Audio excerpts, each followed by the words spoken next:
Good morning, dear students. In our previous session, we have learned about the two processes, that is the evaporation as well as the boiling. And even the question, it is the evaporation, as it is a process where the conversion of a liquid, the water into the gaseous form at any temperature. That is a evaporation. What about the boiling? Boiling, it is that process where the water molecules that is in the liquid form get converted into the vapor form at the boiling point. Okay, I hope it is clear. So here we are going to see that what are the differences between the evaporation as well as the boiling.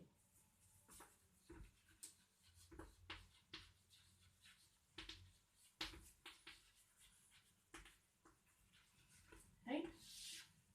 So the first one, as we know that evaporation as a universal process, there is no condition that at any temperature the evaporation will take place. So conversion of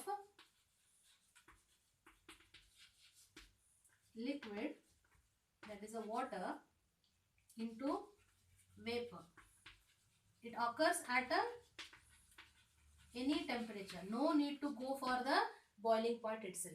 So if you see that boiling the process, it is again the same. It is a conversion of water into water vapor or else the gas, right, at the boiling point. Okay. So when you are going to heat the water, so as it starts boiling, we are going to see that it is a bulk process. Bulk process means what? All the particles in the water, they get the energy and they start revolving. So here, if you take the second one, the second difference between the evaporation and the boiling, as I have explained, evaporation, it is a surface phenomenon where only the surface particles will be having the more energy compared to the other particles which are there in that liquid, and immediately they grab the energy. How much amount of the energy they are going to absorb? The amount of energy which is they are going to absorb, it is equivalent to the latent heat of evaporation. That much of amount of energy it absorbs and evaporates out. So it is a surface phenomenon. Okay. And if you compare that one with the boiling, it is the bulk phenomena.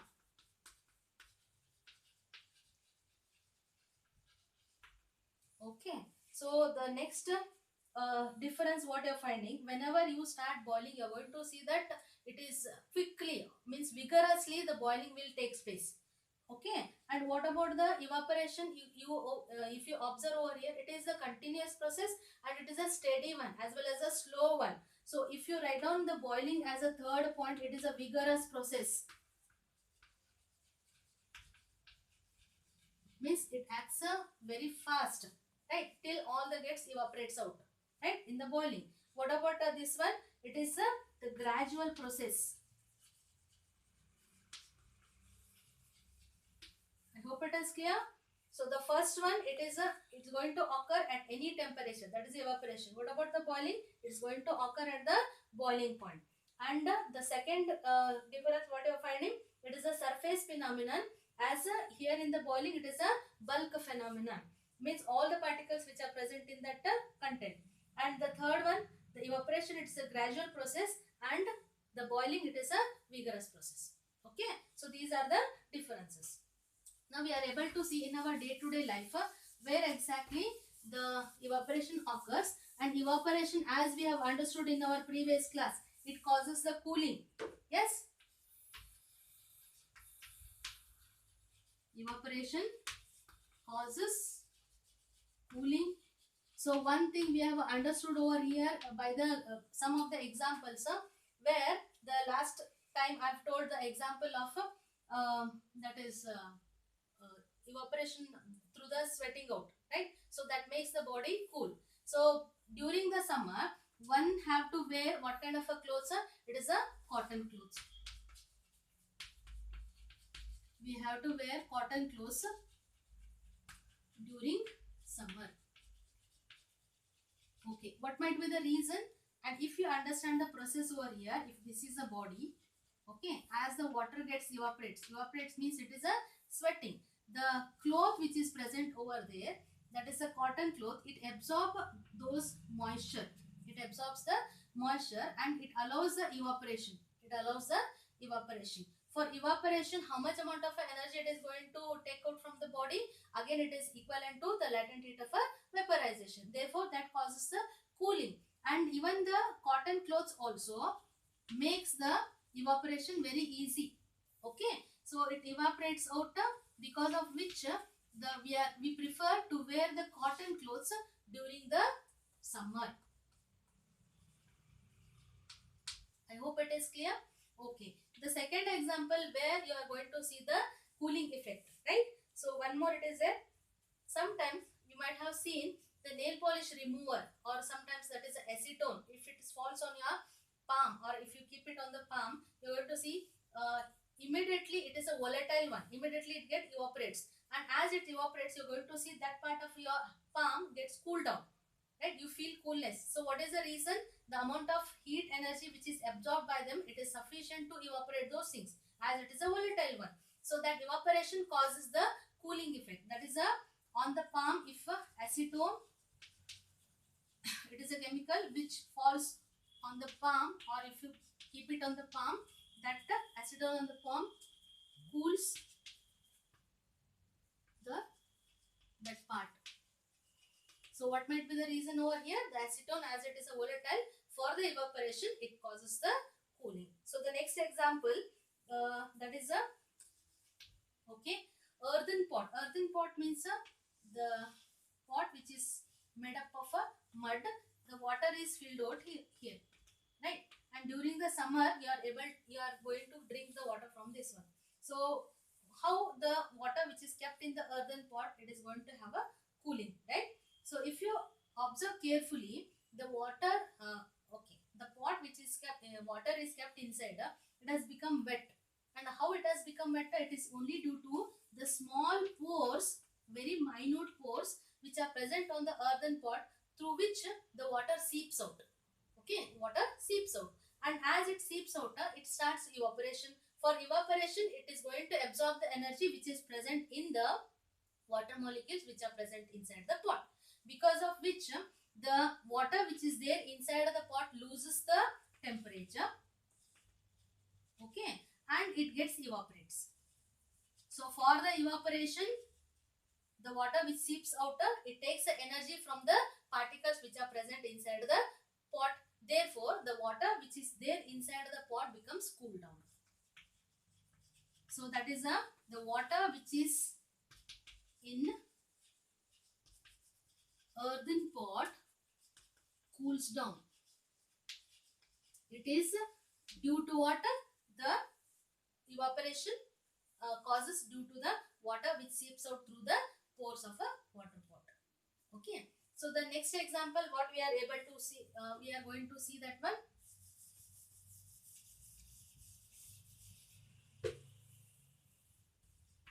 You might have seen the glass which is kept outside, which contains the ice cubes, or else the water which is kept in the freezer.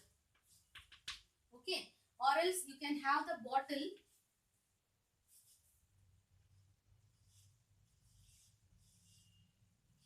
the water bottle which is freezed. When it is kept outside, you can see the water droplets attached to, after some time, when it is kept for some time, the water droplets get attached to the outer surface of the glass. So what might be the reason over here? The water droplets which are attached to the surface of those glass or the bottle, it is not the water which has comes down from the inside, because the bottle as well as the glass doesn't have any holes over there. So from where that water has come down? Now you can see that as the air contains the water vapors, right? So the air, when come in contact with the freezed bottle and all, the surface, it is so much cold that the water which is there, in the gaseous form, get converted, all the cool down or condensed out, and in the form of water droplets, it get attached to the bottle. Okay, so that is how you are able to see the droplets of water attached to the freezed bottle or containing cold or a freezed water. That is a fourth example where you are able to see the condensation causes the water droplets to attach over there.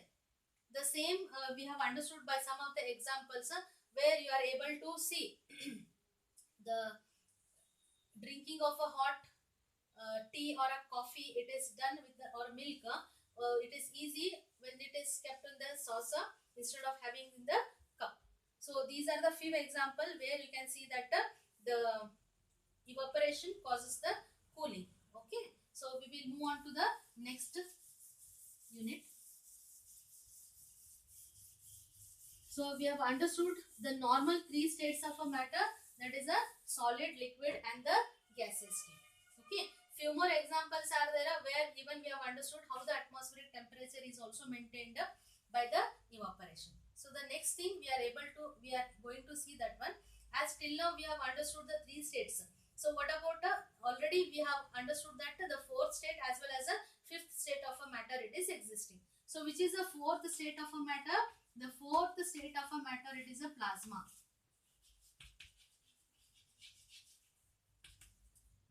It is a plasma. So where exactly you are able to see this one? You might have seen the neon bulbs as well as the fluorescent bulbs. And in the neon bulb, in that bulb, the neon gas will be there, which is the inert gas. In the fluorescent bulb, the helium gas is there. Okay, so whenever the electricity passes through that one, due to the electrolysis, the particles which are present, that is a neon as well as a helium particle, they get charged up, and those particles will be having either the positive charge or the negative charge, and this is going to happen at a very high temperature. At a very high temperature. So all these in the bulbs, all these neon as well as the helium, they will be at the state of a plasma state which emits the light. Okay, so this is the fourth state of a matter, and this is also you are able to see that one in the stars. Right, the one of the nearest star, it is a sun, from which we are going to get the light energy. Yes, so sun, it is a, so why it is a so bright means the all the particles or the matter which is present in the star or in the sun, it is in the plasma state, which gives out the, they are the particles which are present over there, they are the charged one, and they will be moving vigorously in all the what we say sides, and which emits the what we call the light, right? So that is the fourth, about the fourth state of a matter, that is a plasma. Okay, now we will move on to the fifth state of a matter.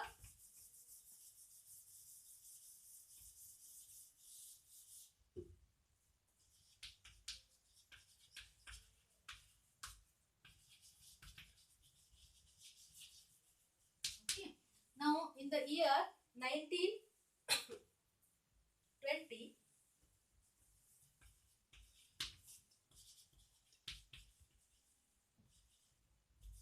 Satyendranath Bose, the Indian scientist, has calculated about the matter which is going to be exist in a what we call the extreme cold condition. The plasma state, that is the fourth state of a matter, it is extreme high temperature. Okay, so the fourth state, what you are able to see calculation which shows that at the extreme cold temperature, the particles how they are going to exist, about those things. The Indian scientist Satyendranath Bose given the idea about those things. He calculated something, that is in the year 1920. Based on his calculation, the Einstein given the idea that that is a fifth state of a matter is also going to exist. Okay, and therefore the name is given for that fifth state of a matter as Bose-Einstein condensate.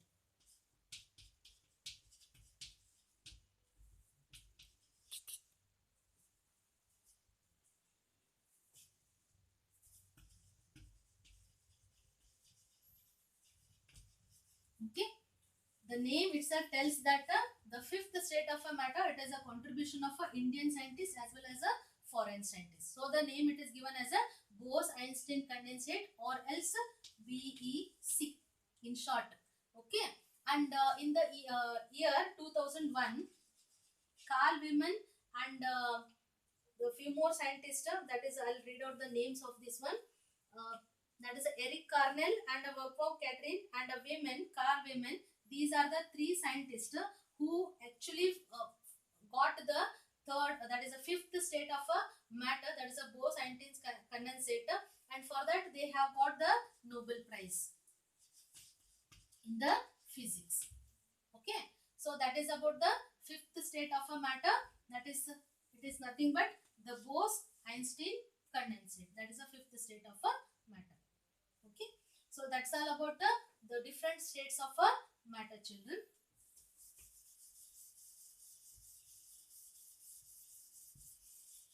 Okay, so we have understood to measure the temperature, there are so many different scales are there, right? So normally it is either the degree Celsius, Kelvin, as well as a Fahrenheit.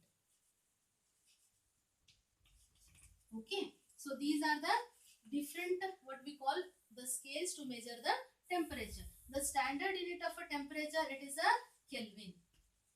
Okay, and as we know that to measure the temperature, not in normal condition, we are not at all using this Kelvin, but for the calculation purpose in the higher studies and all, we are going to see this Kelvin scale. Usually the Celsius scale, it is one which is used for the calculation purpose. So normal body temperature of any of the person, that is a 32 degree, it is a Celsius.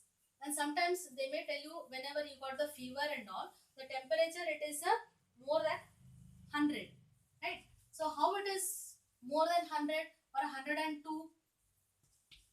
right? It is not the degree Celsius, it is not the degree Celsius, it is in the Fahrenheit.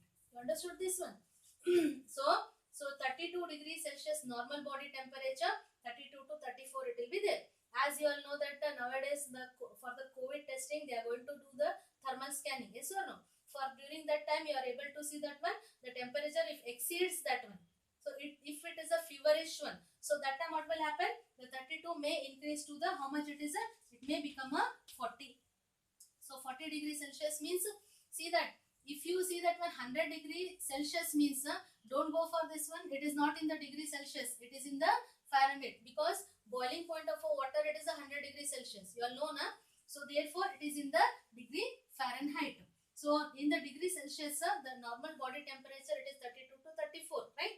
And if the body temperature increases, suppose think that it is in the 40 degrees Celsius, then how we can express this one into the what we say, the Fahrenheit or else the Kelvin scale. So this is about the conversion of a temperature in the different scales. About those things we are going to learn now.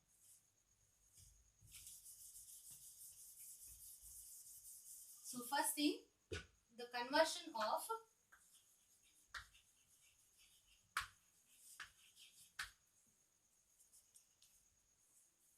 Kelvin to degree Celsius. So I'll take the one example. So the temperature what I'm going to see, it is a 300 Kelvin. Right, this I want to change into the degree Celsius. So before understand this how to conversion, the relation one have to understand. So what is the relation between? So it is a Kelvin scale. So suppose if you think that 0 degree Celsius, if it is there, it is equal to 273 Kelvin.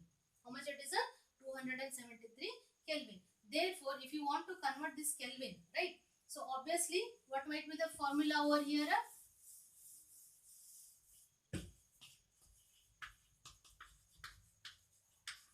Right. So the formula which I am going to write over here, it is a K minus 273 will give you the degree Celsius. This is a formula which I am supposed to use, right? So K, how much it is given? It is a 300 minus how much it is a 273. So this is equal to 300 minus 273. So So 10 minus 3 it is a 7. 10 minus 8 it is a 2. 3 minus 2 it is a 0. So this is equal to 27 degree Celsius. So this is a required answer. So I have converted 300 Kelvin into the 27 degree Celsius. Okay, I hope it is clear, children. The one more example I am going to take over here. That is the conversion of a 573. So conversion of a 573 Kelvin into the degree Celsius. How to convert? The same formula I am going to apply over here. So here it is a K minus 273 is equal to 573 minus 273. Directly I can do over here. So 573 minus 273. How much it is? 573 273 minus 3 minus 3 0, 7 minus 7 0, 5 minus 2 it is a 3. So this is 300 degree Celsius. So this is a required answer. I hope it is clear. Okay, so we have understood the conversion of a Kelvin into the degree Celsius. Now I am going to show you how we can convert the degree Celsius into the Kelvin.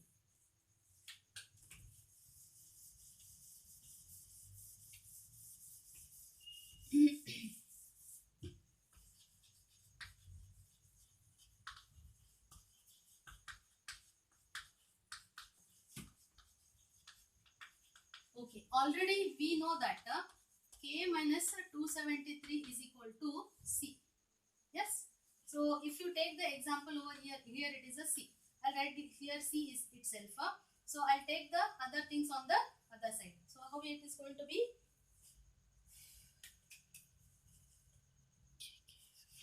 So K is equal to C as it is, right? C as it is. Instead of minus 273 which is on the left hand side, I'll take it on the right hand side. So it will become a plus 273. Therefore, so this is a formula which I am going to use now for the conversion. Think that one example, right? So how much I am going to convert? It is a 25 degree Celsius. This I want to convert into the Kelvin scale. So what is the formula? K is equal to C plus 273. So this is equal to 25. Substitute the value of a C plus 273 is equal to, I'll write down the rough work over here, 273 and 25. So 5 plus 3 it is 8, 7 plus 2 it is 9 and it is 2. So how much it is? 298 Kelvin. I hope it is clear. So this is how one can convert the degree Celsius into the Kelvin scale. One more example I can go for, that is a 273 degree Celsius. Right?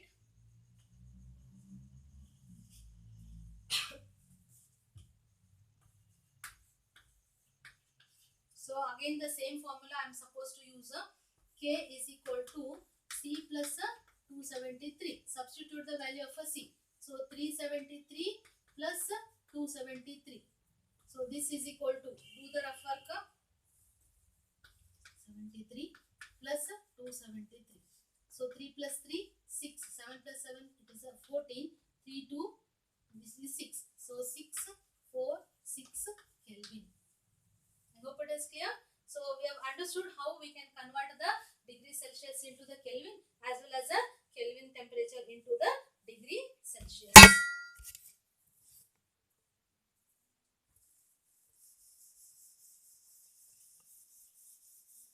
So lastly, that is how one can convert the degree Fahrenheit into the degree Celsius. So for that formula I'll write down. F is equal to 9 by 5 into C minus plus 32. Okay. So now as I told just now, that is if the temperature of a body rises in the sense from the 34 as it has become a 40 degrees Celsius. So I want to convert that one or express that one into the Fahrenheit. So what might be the temperature of a body? I have to find it out. So this is a formula which is used to convert that is a degree Celsius into the Fahrenheit. That is what in a clinical thermometer and all we are going to measure. So for that you write down F as it is. F is equal to 9 by 5. Substitute the value. I want to convert how much? 40 degrees Celsius into the how much into the Fahrenheit, right? So write down here the given temperature, that is a 40 and plus 32, right? So this is equal to so Fahrenheit. So if you see after substituting the values, you can see that 5 ones are 5 eights are, right? So 5 ones are 5 eights are. So if you can, you know the simplification, 8 nines are how much it is? 72 plus as it is 32 I'm writing. So 72 plus 32, how much it is? 2 plus 2 it is 4, 7 plus 3 it is 10. So at if the temperature rises to 40 degrees Celsius, you are going to see that the body temperature can be expressed as a 104 degree Fahrenheit. I hope it is clear. This is how the conversion of a what you say the degree Celsius temperature can be converted into the Fahrenheit. The same equation, if it is modified, it can be used for what we call conversion of a Fahrenheit into the degree Celsius. So I'll write down the this one equation how it can be modified. This is conversion of a 40 degree. Okay. The same thing if I write down, I want to have a C on the left hand side. So the equation how it comes up?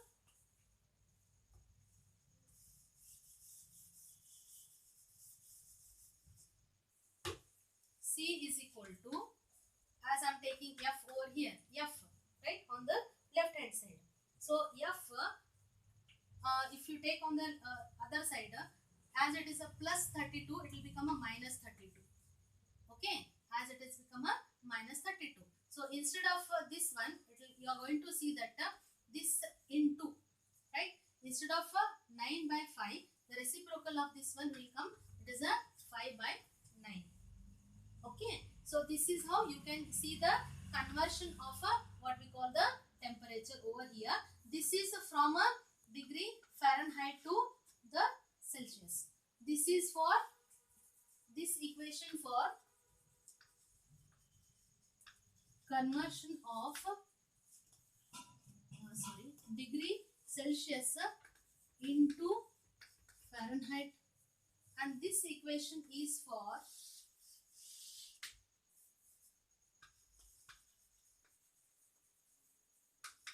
conversion of the degree Fahrenheit into degree Celsius.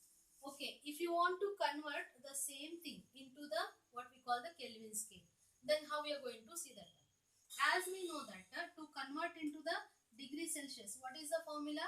It is a, right, first you have seen that C is equal to, it is a K minus 273, correct?